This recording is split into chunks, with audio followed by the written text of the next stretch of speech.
How popular is informal education in our setup today?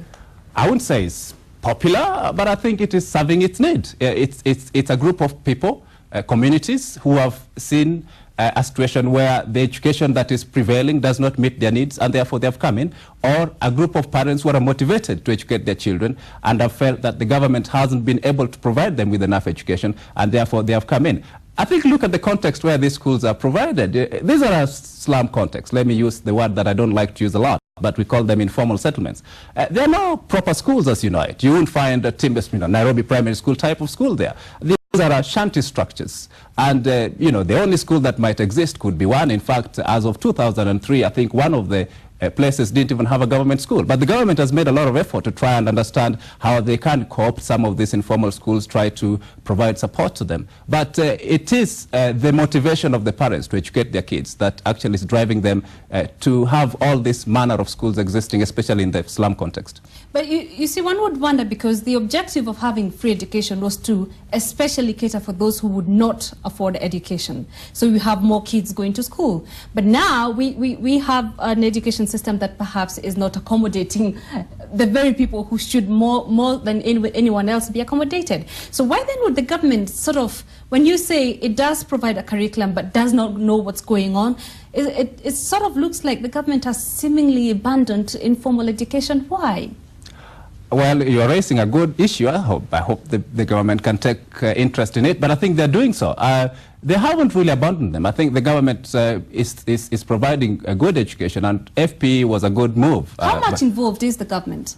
Well, we had a conference, and that is one involvement. They're willing to sit down and say, look, let's look at this afresh. Is free primary education benefiting everybody? Is it for the poor? Is it enabling the poor children to get education? If education is the greatest equalizer, as they say, it's easier to distribute education to empower people than to take wealth and distribute. So if we believe in economic development, and we believe that education will empower both girls and boys, will create productivity, will lead to better livelihoods, then you have to think of the people who are at the bottom of the ladder, who find it most difficult to access this education. Presumably, that is what FP was meant to do. It is a supply-side policy whereby the government announced free education, but were there adequate schools?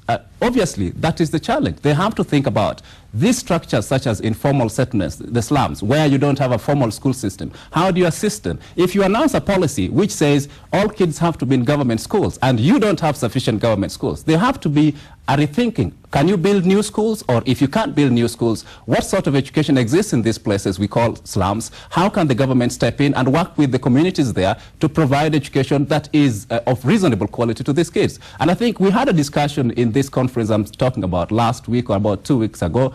And from that discussion, I got a sense that there is an understanding within the government, especially the Ministry of Education, that there is need to define the schools in this context differently. So rather than say the school has to be a big structure with a big playing field with etc., they could start thinking of, well, a school could possibly be an environment where kids come together to learn, and how can the government step in to help this group of kids who come together to learn in a situation which is not typical of the school that we know? What are the challenges these children face?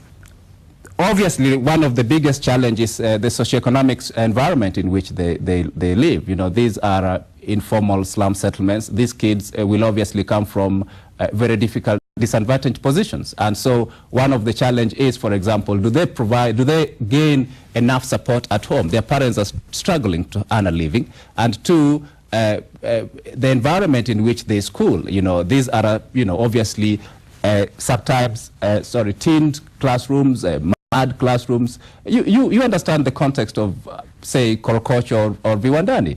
And so those challenges that they have within their context also are the same challenges they have in the schools. But it is great that, they have teachers.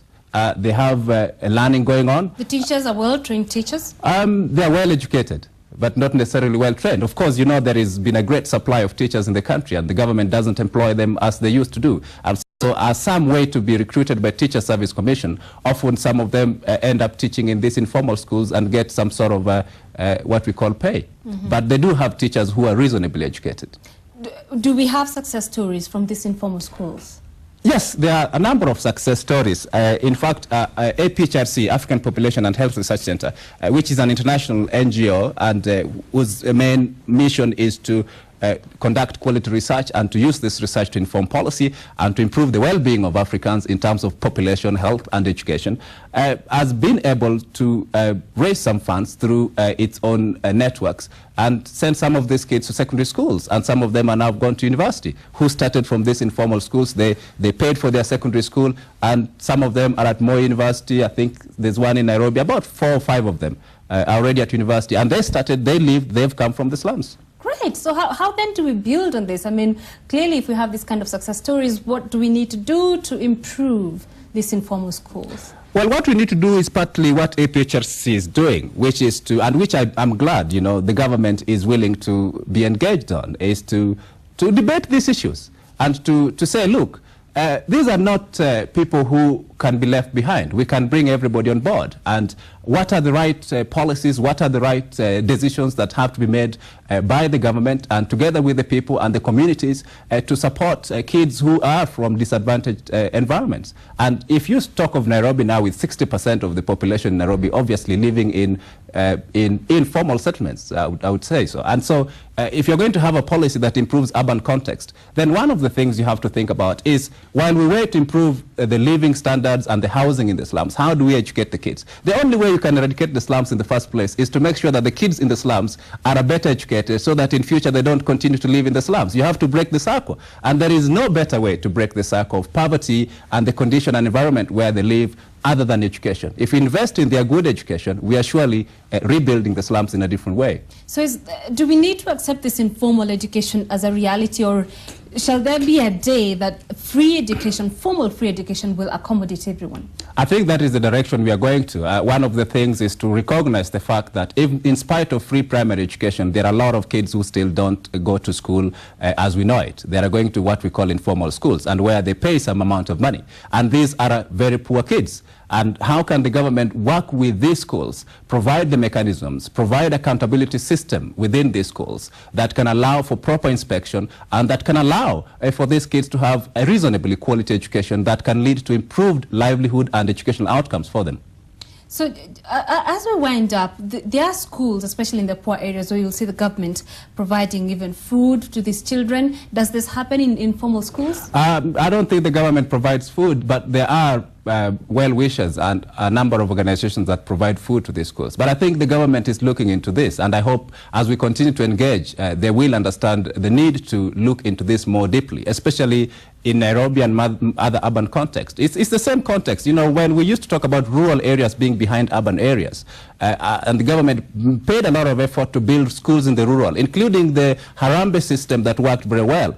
We are now faced with rapid urbanization, and some of those challenges that were in the rural context are now growing in urban context, where while the gap used to be the rural and the urban was huge gap, we are also increasingly seeing a very huge disparity within the urban context. And therefore we have to also focus, how can we use education within the urban disparities to improve the well-being of Africans?